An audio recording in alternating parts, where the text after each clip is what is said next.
Welcome to Closer to Venus. I'm Johnny Burke, and today's guest is Kate Connolly. She is an intuitive healer and intuition teacher.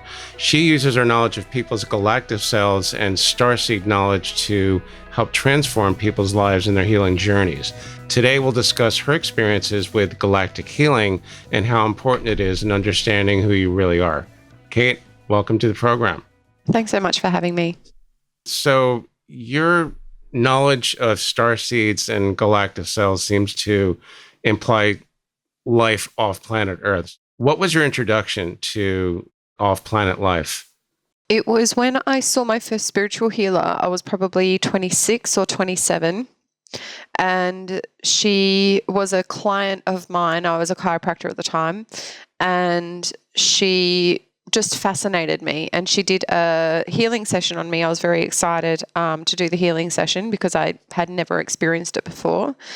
And during that session, she explained to me that I hadn't actually fully landed on Earth yet, and that I needed to let go of my galactic family so that I could actually land properly here and actually live an Earth life.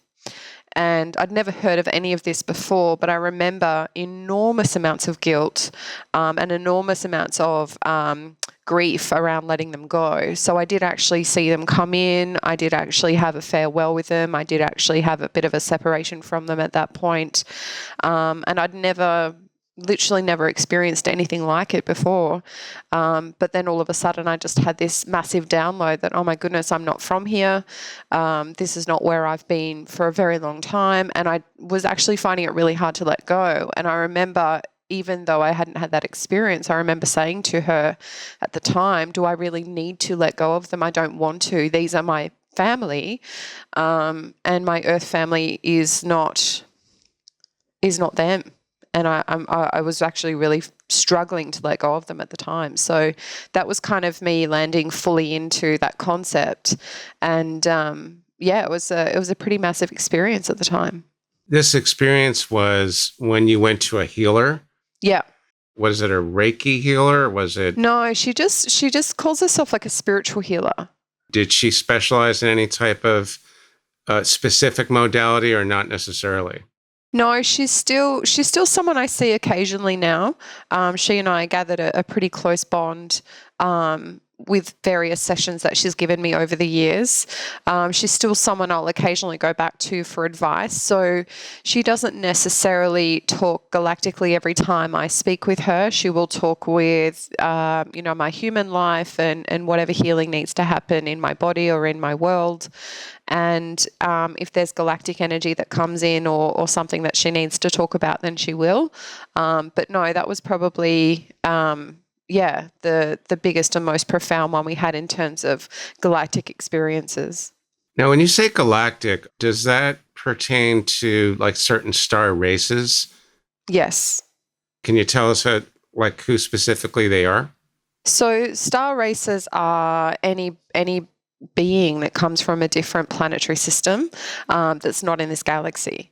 So, and there's a lot of talk about, life being on Mars and Venus, but in an interdimensional form. So interestingly enough, it seems a little bit arrogant for us to believe that we are the only life forms in the multiverse, really. And the concept that there isn't life anywhere else, I feel, is pretty much impossible. And when you look at all of the different universal systems out there, it is quite incredible how easily it is when you learn how to tune into it, how you can tune into those different star systems and the people that reside there, and the stories that happen no differently than you can tune into someone here and their stories here. Okay, so these star people and star beings, which ones were they? Were they Andromedans? Were they Pleiadian, Syrian? Your galactic family, I meant. That galactic family was Syrian. So my just previous last life was Syrian. I think I was probably coming from, I've been in multiple different star systems, so I haven't lived in just one. And my understanding is I've been in most of them. I've got memories of being in multiple different ones. So my last one was in Sirius, and my first one apparently was in Alpha Centauri, but I don't I don't 100% remember that one, but I do know that my last one was in Sirius, so I did come from Sirius before this lifetime. So you have past life memories. Are they just mostly off-planet lives or both off-planet and earthly lives? So I've got memories of both. I do feel like I haven't been back on planet for a very, very long time. I was chatting with a friend of mine about this a few days ago, and I don't have a lot of memories post ISIS period in Egypt.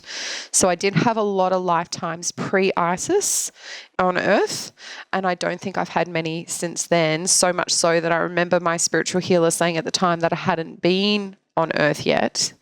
I don't think that's true. I do have definitely memories of ISIS and before that, but I don't have a lot of modern Earth memories.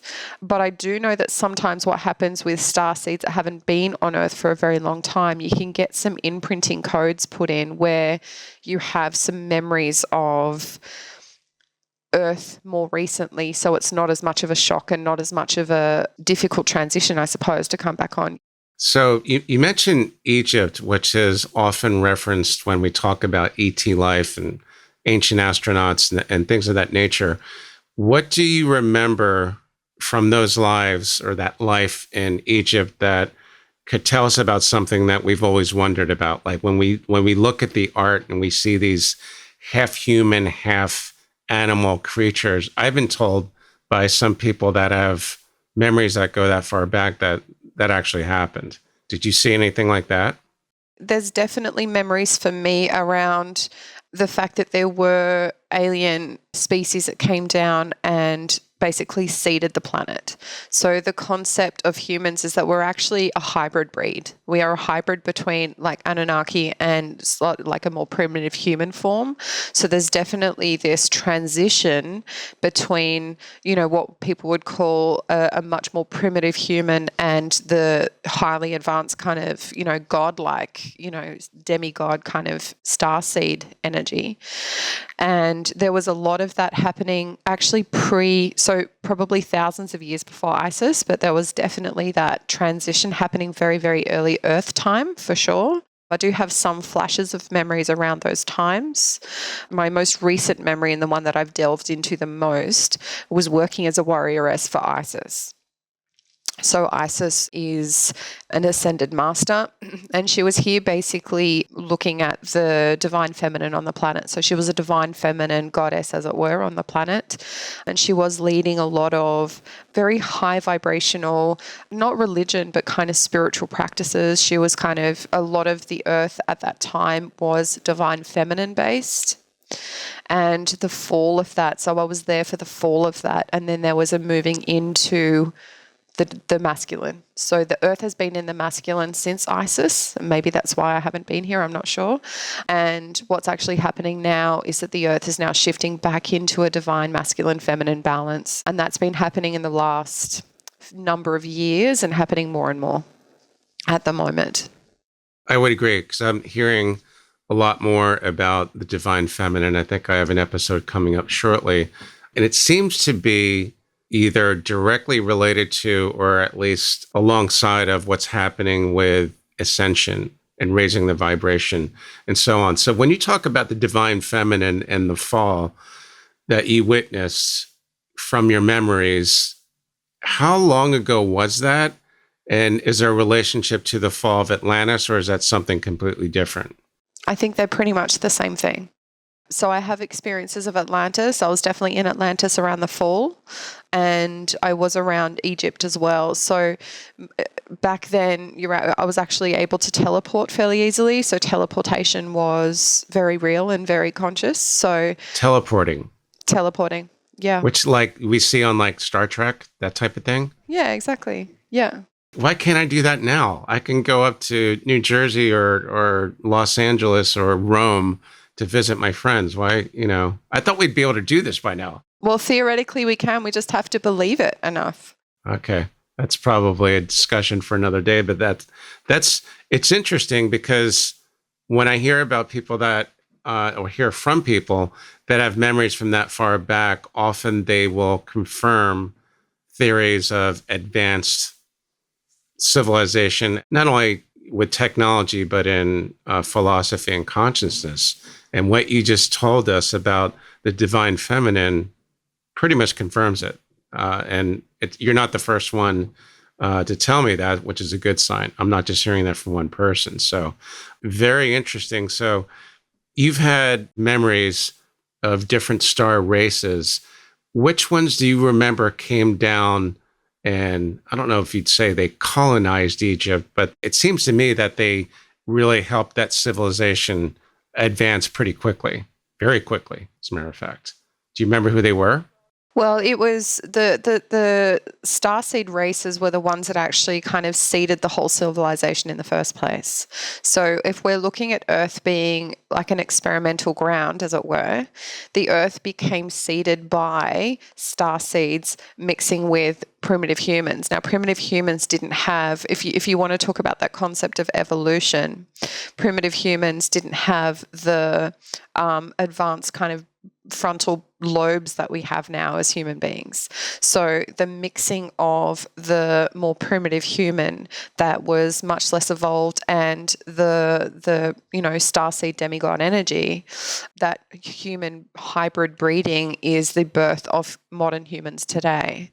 So they didn't just help advance it, they basically seeded it. And that was the beginning of human civilization on planet Earth. And how long ago was all this? Do you have any idea? I actually don't know, to be honest. I haven't tuned into that, but it was many, many thousands of years before Atlantis. And my understanding, Atlantis was about 5 or 10,000 BC. So, we're talking probably 20 or 30,000 years before BC is my guess. Right. Okay. So a lot of these pyramids and different landmarks may be a little bit older than most people think. I think so, yeah. All right. Very interesting. So what has been your experience with, I guess, what we would call ET life? What do they want from us? And what are the memories of the ETs that stand out the most? I remember probably spending some time on some spaceships. I've been in some war councils. I've worked on the Palladian War Council. I've been in various different galactic councils. So a lot of my experiences are going back to those ships and actually speaking to, friends, relatives, people who are a part of the council. I usually do it in meditation. I don't necessarily just do it on the fly, but I do often have them speaking to me and I'm often in conversation with them. So a lot of it is pertaining to Earth life, to be honest. Being a selfish human, I go and say, hey, what's going on here and how can I help myself there? And, what's happening on Earth here? And somebody's got to do it, right? Yeah, it's less about how are you and how's life up there and what you guys up to. I've been a bit more selfish than that, I guess.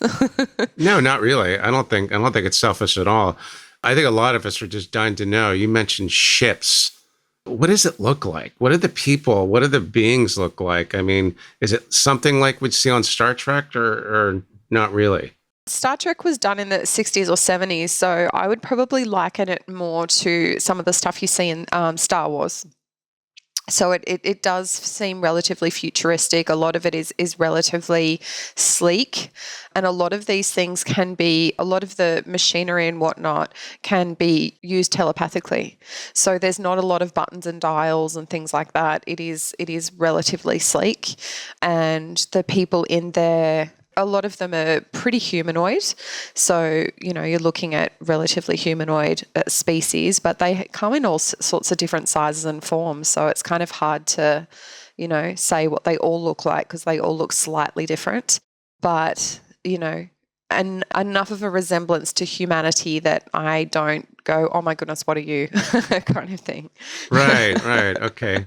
Fair enough. So did you ever get the idea, since we're talking about shows, Star Wars, Star Trek, Battlestar Galactica, did you ever get the feeling that the people that created these shows had some of the knowledge that you have? Starseeds and things like that? Oh, 100%. Undoubtedly. So if the creators themselves didn't, they certainly had creatives that came in and helped with that, for sure. Okay. Or maybe they had spirit guides or unconscious help that they might not have been aware of. The intuition. Oh, look, I think most incredible creating energies come from that. When you go into a creative spiral, you are essentially downloading and channeling from higher dimensional energies. So, the theory could be, and the argument could even be, is that people who dream and people who bring stuff in are bringing in stuff from the multiverse, and they're bringing it onto planet Earth, things that we haven't seen before. They're actually channeling from somewhere else. Dreams are potentially just an experience from a different dimensional reality rather than something that doesn't exist. So for me, it's much more this concept of we're actually channeling and bringing in energies from somewhere else and bringing it onto Earth as an original, but it is actually channeled through our higher selves and also through, probably either galactic counterparts or spirit guides that are, bringing that information to Earth. Okay. So speaking of dreams, if you dream of someone, let's say I dream of a girl that I've never met in this life, but she seems immediately familiar. You're saying that's not just my imagination, that's someone from a different dimension or a different universe? Or Yeah. Or a past life. Yeah. if the dream does not take place in something that looks like 100 or 200 years ago, it looks like current times. You're saying that could be a different dimension. Definitely. I think we often dream in ways that feel familiar to us. So there'll be an element of, I'm in a house, but I'm actually not on the planet. People have these really discombobulated dreams of I'm driving on a bus, but it's on the moon kind of thing. Or, they have these kind of mismatch of different dimensional realities coming together in vivid kind of visions where you can have understandings and you can learn a lot from dreams. You can get a lot of information from them. I'm not a massively vivid dreamer, but I do have friends who, explain to me what they're seeing and we sit there and spend time interpreting them. It's pretty amazing. It is. I don't have a lot of intuitive experiences, but I think many of us have those type of dreams that we don't seem to make sense of them, even though these people or these places look really familiar. So one other thing I wanted to ask about starseeds, because I get slightly different answers. Are we all starseeds, or is that not necessarily true? My understanding is, well, if you look at the origins of the Earth, where we are actually all a combination of human and starseed. So if you want to look at it from that perspective, then yes. Have many people then gone off planet and had off planet lives and then come back? No. So in my experience and my understanding is that there's a lot of Earth people that have been there from those original, human seeds and stayed on planet Earth and not left. So I would call them human people. And then there's lots and lots of souls that have gone off planet and spent the majority of their time off planet and come back. And I would call those people starseeds. A very good explanation. I like it. But you're saying our origins are in the star races, any way you look at it. That's right. Humans are, by definition, a hybrid race, and we are basically a genetic, energetic, spiritual experiment for the universe. Okay. I think that tends to make sense with what a lot of people have told me, because so you could say either one is true. We are all star seeds because of the origin, and well, some are star seeds because they've gone off planet, whereas the other people have not. But anyway, you look at it, that's still where we came from. Yeah, absolutely. Yeah. All right. Just wanted to get that straightened out. And it would also explain why star beings, I'm told, do not like to be called aliens, because alien means separate and they do not feel separate from us. You agree? Yeah, I think a lot of star seeds who are here on the planet and haven't necessarily become conscious that they are star seeds, a lot of those people can feel very lonely and isolated and not necessarily belonging. So I do get a lot of people in my clinic who do feel that way. And when I explain to them their starseed origins and I explain to them what they're here for, they will often feel less alone in that. And so they can actually start to expand their consciousness around what that looks like and what that feels like for them. But when you can connect into your spiritual family, into your galactic family, into your guides, I don't think I've felt alone for a very, very long time, because even if I'm alone in my body on the planet, I can chat to them whenever I want and I can call that in and I can have that support and love at any moment. So feeling alone and feeling isolated it is not a thing when you realize like how many people are in your corner. What would it be like if everyone was able to do that consciously? I know that's probably light years away, but it just sounds like an incredible idea.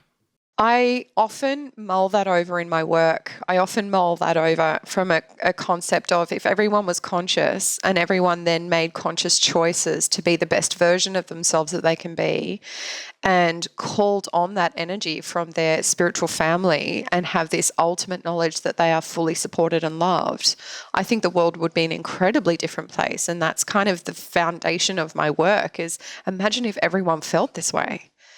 Imagine if everyone could tune into their intuition, it would just it would be a phenomenally different place. And that is just probably the most exciting concept for humanity is that, let's get as many people awake and conscious around this as possible, because most people who have this knowledge and have this awareness are in constant pursuit of joy and love and a connection to self. And that is a relatively common theme in people who are conscious, who are, connecting into their galactic selves. That is their purpose, health, joy, and love. You can't get better than that. So if everybody was on that, road, how different would people be? How different would people speak? How different would relationships be and communities be and, conscious connections be? It would just be this phenomenal, higher dimensional species, really. We'd be in a 5D world almost, or if not, we'd be on our way there. So I imagine that the initial experience with spiritual healer and your journey pretty much brought you to where you are now as an intuitive healer, right? Very much, yeah. Right. So in your work, how do you use your knowledge of starseeds and galactic healing? I'm not even sure what that is. How does that work? So when I treat people, I'm not treating just the human body in my office or on the internet or whoever I'm working with. What I'm finding is that because we're all multidimensional, it isn't enough to just work on the human body. It's not enough. So, for example, if I tune into someone and I realize that they have a belief system that isn't serving them, because everything, in my opinion, comes from a belief system. So if we have a belief system and then we have a set of emotions around it, then our body will respond accordingly. So all disease, in my opinion, comes from belief systems. So if you want to heal things, if you want to heal the mind, if you want to heal your relationships, your body, whatever it is that you're trying to move through, it comes from your belief systems, and those belief systems exist in your multidimensionality. So when I'm tuning into somebody and I find a belief system that isn't serving them, I will always ask, is there an element of your galactic self that believes this?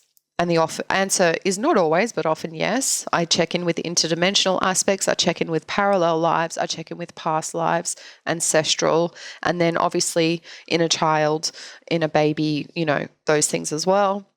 And I'll often get soul fragments or elements from multiple different sources. So I'll get, part of their multidimensional self, part of their intergalactic self, part of their past lives.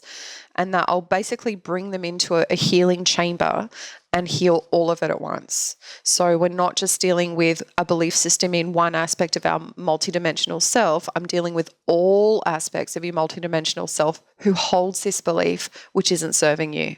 So then I will clear all of that at once. So it has a much bigger impact. So we're much less likely to, breadcrumb our way through to a state of healing. We're actually kind of doing pretty big and deep shifts all at once. Parallel lives. This is an interesting one. There's parallel lives, past lives, and also future lives. But if you talk to people, especially those people that have had near-death experiences, they will tell you that in that realm, time does not exist. So when you're looking at all the past, what we call past lives, they're all basically happening at once. So what's the difference then between a past life and a parallel life?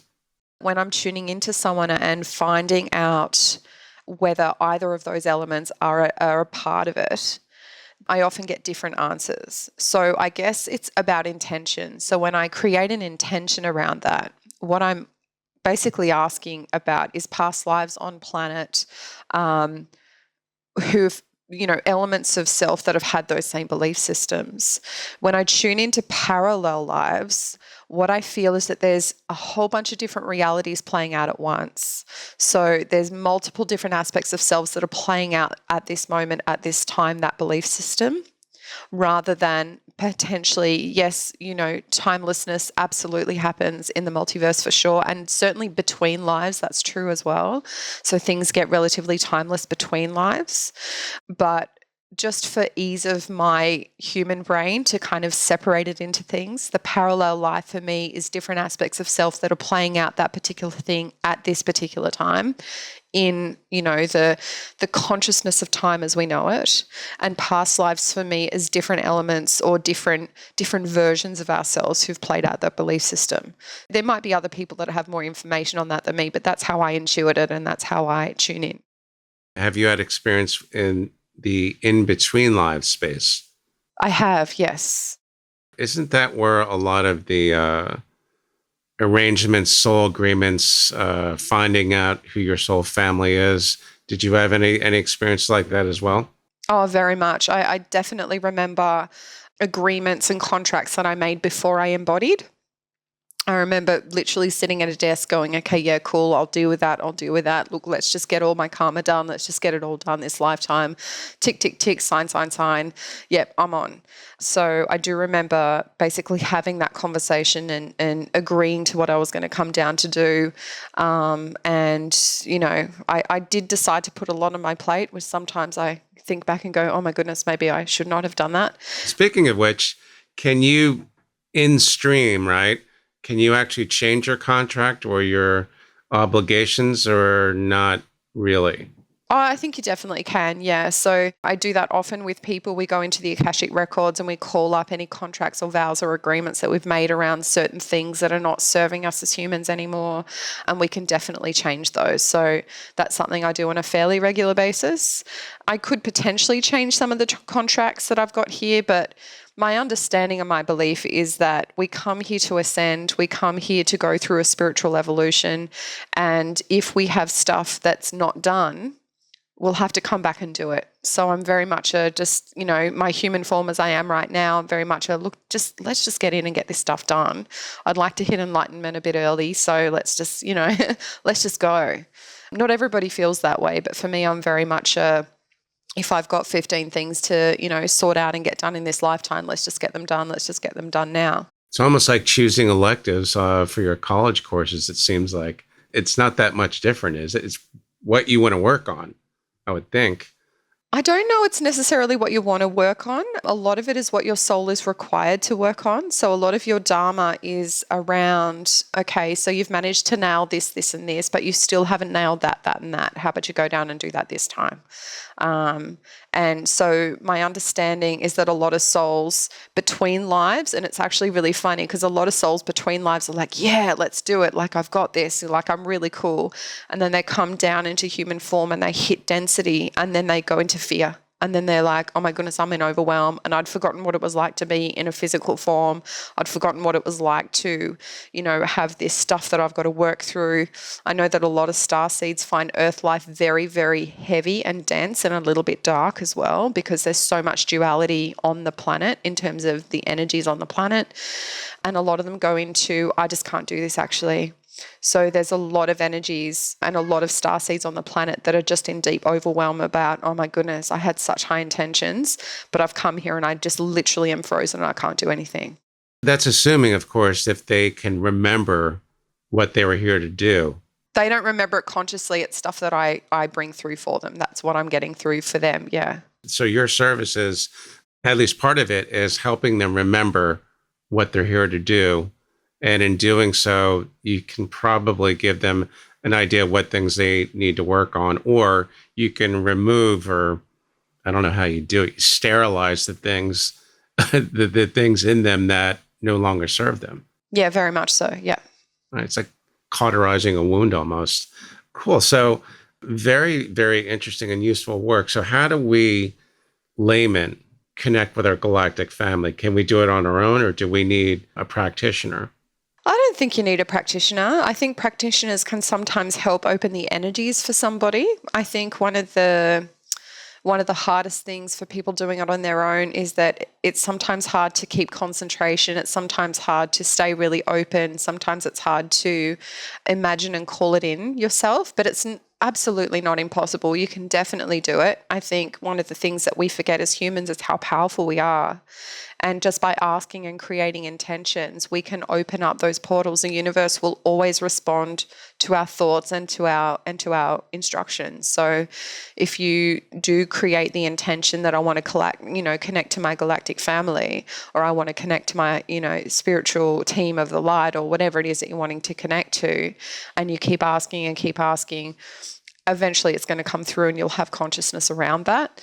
And you can absolutely do that alone. I think one of the main reasons people do it in groups or, with a practitioner, and I do actually find groups more powerful than one-on-one practitioners, interestingly, is that you have the space held for you to open that up. So you do actually have that possibility to call it in more easily because you have someone guiding you through it. Good. Definitely good to know. So last question, star beings, star seeds, star beings. What do they want for us or from us? I think the most important task they have is to try and help with the ascension of the planet. So for the most part, they are actually here to support and guide. And I do believe that for, 90% of that is all benevolent, loving guidance and also support for the planet. There is a level of malevolent energy in and off planet around how we ascend and, I guess, succeed as a species. So there is that kind of tension happening intergalactically as well as on the planet. But I think for a lot of the star seeds that are on here who are here to help Earth, it's all about helping with the vibration of the planet. Every star seed that's conscious on the planet raises the vibration of the planet quite considerably. So it does help dramatically with this ascension that humans are required to go through at this particular time in history.